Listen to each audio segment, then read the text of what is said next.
ओम नमो भगवते वासुदेवाय। यदा यदा हि धर्मस्य ग्लानिर्भवतु भारत, अभ्युत्थानं धर्मस्य तदात्मानं सृजाम्यहम्।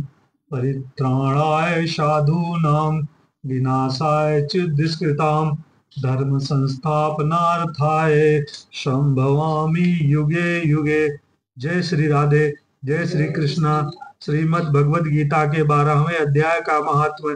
श्री महादेव जी कहते हैं, पार्वती, दक्षिण दिशा में कोल्हापुर नाम का एक नगर है, जो सब प्रकार के सुखों का आधार, सिद्ध महात्माओं का निवास स्थान तथा सिद्ध प्राप्ति का क्षेत्र है। वह पराशक्ति भगवती लक्ष्मी का प्रधान पीठ है। संपूर्ण देवता उसका सेवन करते हैं। वह पुराण प्रसिद्ध तीर्थ भोग एवं मोक्ष प्रदान करने वाला है। वहाँ करोड़ों तीर्थ और शिवलिंग हैं। रुद्र गया भी वहीं है। वह विशाल नगर लोगों में बहुत विख्यात है। एक दिन कोई पुरुष उस नगर में आया। वह कहीं का राजकुमार था। उसके शरीर का रंग गोरा, नेत्र सुंदर, ग्रीवा शंख के समान, कंधे मोटे, छाती चौड़ी तथा भुजाएं बड़ी बड़ी थी। नगर में प्रवेश करके सब ओर महलों की शोभा निहारता हुआ वह देवेश्वरी महालक्ष्मी के दर्शनार्थ उत्कंठित हो मणिकंठ तीर्थ में गया और वहां स्नान करके उसने पितरों का तर्पण किया। फिर महामाया महालक्ष्मी को प्रणाम करके भक्ति पूर्वक स्तवन करना आरंभ किया।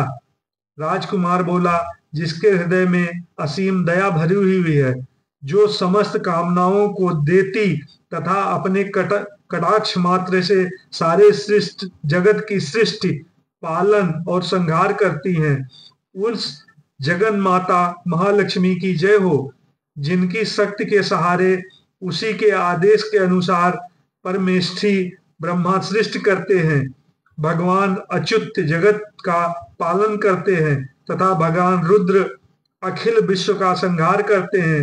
उसी सृष्टि पालन और संहार की शक्ति से संपन्न भगवती पराशक्ति का मैं भजन करता हूँ। कमले योगी जन तुम्हारे चरण कमलों का चिंतन करते हैं। कमलालये, तुम अपनी स्वाभाविक सत्ता से ही हमारे समस्त इंद्र गोचर विषयों को जानती हो। तुम्ही कल्पनाओं के समूह को तथा उनका संकल्प करने वाले मन को उत्पन्न करती हो। इच्छा शक्ति, ज्ञान शक्ति और क्रिया शक्ति, ये सब तुम्हारे ही रूप हैं। तुम परासंबित परम ज्ञान रूपिणी हो।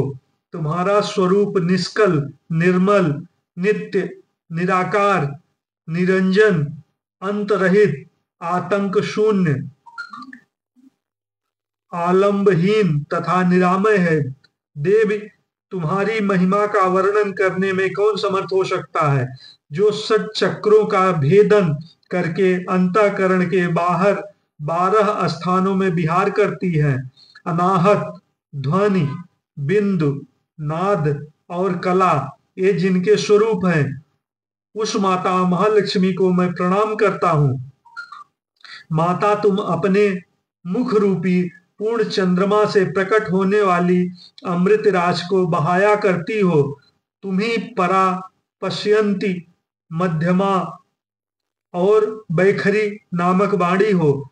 मैं तुम्हें नमस्कार करता हूँ। देवी, तुम जगत की रक्षा के लिए अनेक रूप धारण किया करती हो। अंबिके, तुम ही ब्राह्मी, वैष्णवी तथा महेश्वरी शक्ति हो। वाराही, महालक्ष्मी, नारसिंही, ऐन्द्री, कौमारी, चंडिका, जगत को पवित्र करने वाली लक्ष्मी, जगन माता, सावित्री, चंद्रकला तथा रोहिणी भी तुम्ही हो। परमेश्वरी, तुम भक्तों का मनोरथ पूर्ण करने के लिए कल्पलता के समान हो। मुझ पर प्रसन्न हो जाओ। उसके इस प्रकार स्तुत करने पर भगवती महालक्ष्मी अपना साक्षात स्वरूप धारण करके बोली, राजकुमार, मैं तुमसे प्रसन्न हूं। तुम कोई उत्तम वर मांगो। राजपुत्र बोला, मां, मेरे पिता राजा बृहद्रथ अश्वमेध नामक महान यज्ञ का अनुष्ठान कर रहे हैं। वे दैव योग से रोगग्रसित होकर स्वर्गगामी हो गए। इसी बीच में यूप में बंधे हुए मेरे यज्ञ संबंधी घोड़े को, जो समूची पृथ्वी की परिक्रमा करके लौटा था, किसी ने रात में बंधन काटकर कहीं अन्यत्र पहुंचा दिया। उसकी खोज में मैं कुछ लोगों को भेजा था, किंतु वो कहीं भी उसका पता न पाकर जब खाली हाथ लौट आए हैं, तब मैं सब ऋत्वजनों से आज्ञा लेकर तुम्हारी शरण में आया हूँ। देव, यदि तुम मुझ पर प्रसन्न हो तो मेरे यज्ञ का घोड़ा मुझे मिल जाए, जिससे यज्ञ पूर्ण हो सके, तभी मैं अपने पिता महाराज का ऋण उतार सकूंगा। शरणागतों पर दया करने वाली जगत जननी लक्ष्मी, जिससे मेरा यज्ञ पूर्ण हो, वह उपाय करो। भगवती लक्ष्मी ने कहा, राजकुमार, मेरे मंदिर के दरवाजे पर एक ब्राह्मण रहते हैं, जो लोगों को में सिद्ध समाधि के नाम से विख्यात हैं। वे मेरी आज्ञा से तुम्हारा सब काम पूरा कर देंगे। महालक्ष्मी के इस प्रकार कहने पर राजकुमार उस स्थान पर आए जहां सिद्ध समाधि रहते थे। उनके चरणों में प्रणाम करके राजकुमार चुपचाप हाथ जोड़ खड़े हो गए। तब ब्राह्मण ने कहा, तुम्हें माता जी ने यहाँ भेजा है। अच्छा देखो, अब मैं तुम्हारा सारा अभीष्ट कार्य सिद्ध करता हूँ। यूं कहकर मंत्रवेत्ता ब्राह्मण ने सब देवताओं को वहीं खींचा। राजकुमार ने देखा, उस समय सब देवता हाथ जोड़े थर थर कांपते हुए वहां उपस्थित हो गए। तब उन श्रेष्ठ ब्राह्मण ने समस्त देवताओं से कहा, देवगण, इस राजकुमार का अश्व, जो यज्ञ के लिए निश्चित हो चुका था, रात में देवराज इंद्र ने चुराकर अन्यत्र पहुंचा दिया है। उसे शीघ्र ले आओ। तब देवताओं ने मुनि के कहने से यज्ञ का घोड़ा लाकर दे दिया। इसके बाद उन्होंने उन्हें जाने की आज्ञा दी। देवताओं का आकर्षण देखकर तथा खोए हुए अश्व को पाकर राजकुमार ने मुनि के चरणों में प्रणाम करके कहा, महर्षि, आपका यह सामर्थ्य आश्चर्यजनक है। आप ही ऐसा कार्य कर सकते हैं, दूसरा कोई नहीं। ब्रह्मन, मेरी प्रार्थना सुनिए। मेरे पिता राजा बृहद्रथ अश्वमेध यज्ञ का अनुष्ठान आरंभ करके देव योग से मृत्यु को प्राप्त हो गए हैं।